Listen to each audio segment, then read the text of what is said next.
que não há nem mocinhos, nem bandidos nessa história, mas há uma série de grupos de interesse trabalhando pelas suas causas e cujo conjunto disso atrapalha a diminuição desse spread bancário. Eu converso agora com Eduardo Ribeiro Filho, que é consultor financeiro para empresas. Vamos conversar sobre spread bancário e crédito. Como é que você avalia a prática do spread aqui no Brasil? O spread bancário é muito sui generis no Brasil, Luciane, e ele é, na minha opinião, um dos grandes entraves ao desenvolvimento de longo prazo da economia brasileira.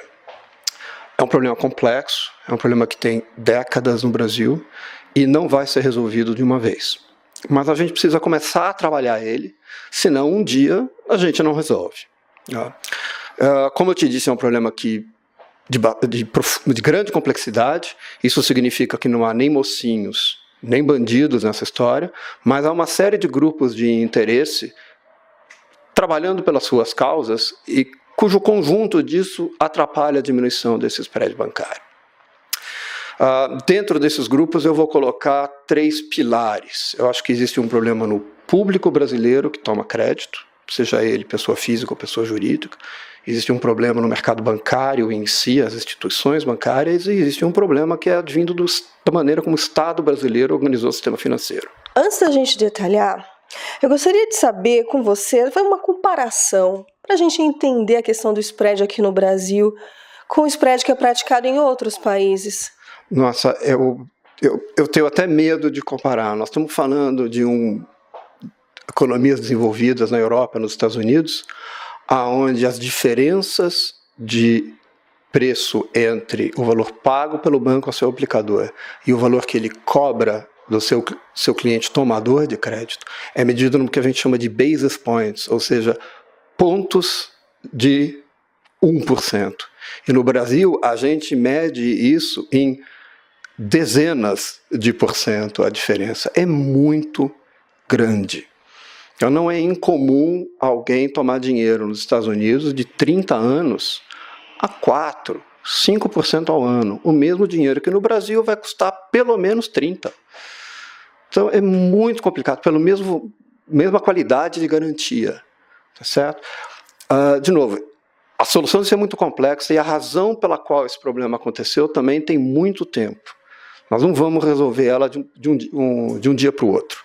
O crédito tem uma função social, não é? O crédito tem uma função fundamental e o sistema financeiro é aquele que aloca crédito de quem, ou vamos dizer, aloca recursos de quem tem, poupança de quem tem, para outros que precisam.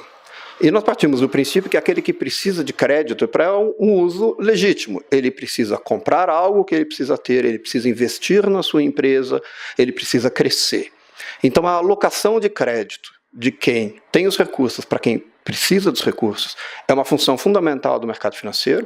O mercado brasileiro faz isso muito bem, aliás, em termos de velocidade, mas essas incongruências, esses desequilíbrios fazem que a diferença entre quem aplica e quem toma seja muito grande. Agora vamos para os 3 pilares da questão do spread bancário aqui no Brasil, começando com população. Tá. O público que toma crédito tem um problema no Brasil de falta de educação e de falta de oxigênio, vamos chamar assim, falta de alimento. Se você pega alguém faminto e dá comida, se ele comer de uma vez, ele morre.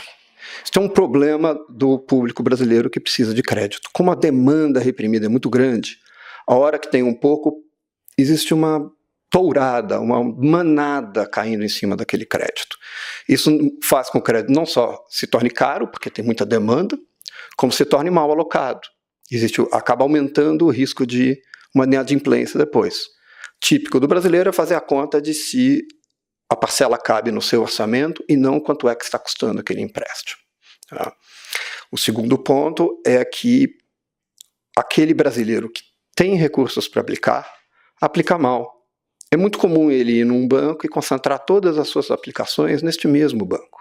Ora, o Brasil tem um sistema chamado FGC, Fundo Garantidor de Crédito, que dá segurança a pequenos investidores brasileiros de procurarem outras instituições. Eles não o fazem por uma questão cultural, uma questão de conveniência, E medo, eles não conhecem direito os instrumentos de proteção que eles têm. Se esses recursos chegassem aos bancos médios e pequenos com maior frequência, eles teriam melhor condição de competir contra os bancos, que é mais um problema dessa equação que a gente vai ver depois. Você quer dizer que a população, os clientes, eles buscam os bancos tradicionais, os grandes bancos varejistas, e não tem a confiança de, às vezes, procurar um banco médio que poderia oferecer um melhor negócio, um menor spread para ele, é isso? É verdade, e isto é culpa de todos, ou é consequência da ação de todos. O público que não conhece direito, os bancos médios e pequenos que não conseguem fazer a sua mensagem chegar, os bancos grandes de varejo que são extremamente competentes em dar a sua mensagem. Então existe todo um arcabouço, e é você que é tomador de crédito, ou precisa de crédito, ou quer aplicar, é a sua obrigação se educar. Vai atrás. Hoje nós temos na internet toda a informação possível. Procure os seus consultores, vocês vão encontrar melhor alocação para os seus recursos e para as suas demandas de crédito. Eduardo, então vamos democratizar essa entrevista explicando o conceito de spread bancário. O spread bancário é essencialmente a remuneração do sistema financeiro, tá? Que é a diferença entre o que ele paga para quem tem recursos e aplica no sistema, para o que ele cobra de quem não tem recursos e precisa daquela liquidez. Aquele que tem o dinheiro e aplica é porque ele quer poupar, ele aceita adiar algum consumo, e aquele que toma dinheiro porque ele precisa consumir ou investir em alguma coisa. Não necessariamente a tarifa do banco, né? Não, o spread bancário é formado por muitas coisas, certo? Existem tarifas no banco para prestar certos serviços, mas o spread bancário é essencialmente o custo do empréstimo. E pode ser entendido como custo total. O público tem que aprender a fazer a conta de que é muito mais do que aquela taxa de juros que ele está pagando. É aquilo tudo que compõe o empréstimo dele e que leva a pesar no custo do seu financiamento. Ficar atento, pagar um spread menor possível. E agora a gente vai para o segundo pilar da questão do crédito aqui no país, que é sistema bancário. O sistema bancário brasileiro, ele naturalmente é muito concentrado. Para você diminuir o preço de um produto ou o preço de um serviço, e o sistema financeiro nada mais é do que um serviço, é preciso que haja competição. Tá? Por uma série de razões também bastante complexas, o sistema bancário brasileiro ele sempre foi concentrado e ao longo dos últimos 20 anos se concentrou ainda mais. Os grandes bancos, os grandes fornecedores de crédito no Brasil concentram, eu me arrisco a dizer que acima de 75% do volume de empréstimos no Brasil. É muita concentração. Então, para que isso seja mudado, é preciso estimular a competição no sistema bancário. Estimular isso de uma maneira legal, de uma maneira inteligente e entendendo que isso é um processo de longo prazo. Não vai ser feito nem de uma canetada, nem vai ser feito à revelia dos direitos de uns ou outros. E o terceiro pilar, aí, nesse tripé do spread, Estado. Se me permite completar ainda uma coisa nos bancos, quer dizer, outra coisa que é importante e nós precisamos melhorar é a transparência daqueles que emprestam para aqueles que tomam. O diálogo tem que ser melhorado. Não é incomum aqui a gente receber demandas de gente que não consegue entender o que é que o seu banco está cobrando dele. O diálogo é um pouco complicado. E não há dúvida que os bancos têm que lidar também com uma legislação que eu chamo de bizantina. É uma legislação fiscal, tributária complicadíssima, e os bancos gastam muito dinheiro controlando a si próprios.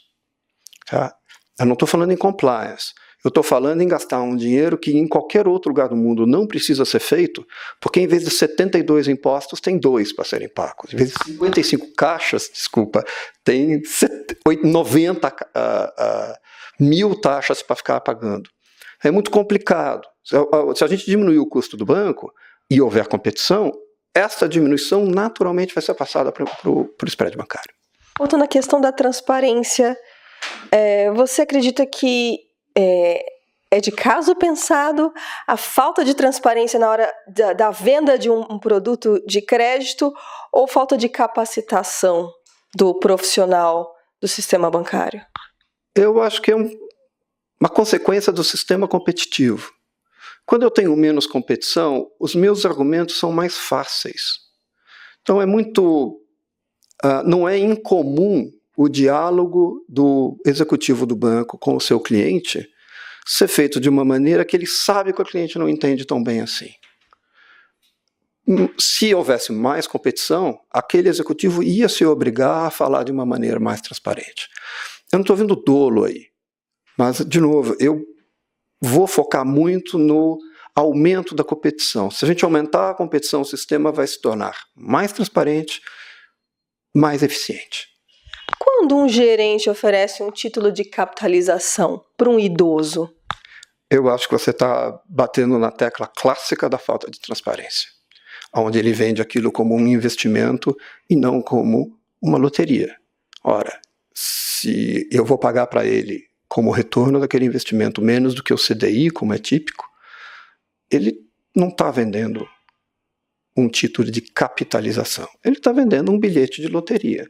Venda como bilhete de loteria, não tem nada de errado. Mas permita ao seu cliente, idoso ou não, saber o que está comprando e tomar a decisão correta. Eduardo, tem muita coisa ainda para a gente falar sobre spread. Você participa de uma segunda parte dessa entrevista? Com o maior prazer. Aí na próxima parte vamos falar daquele outro ente, o governo. Com certeza. Luciane Miranda para a Educascope TV.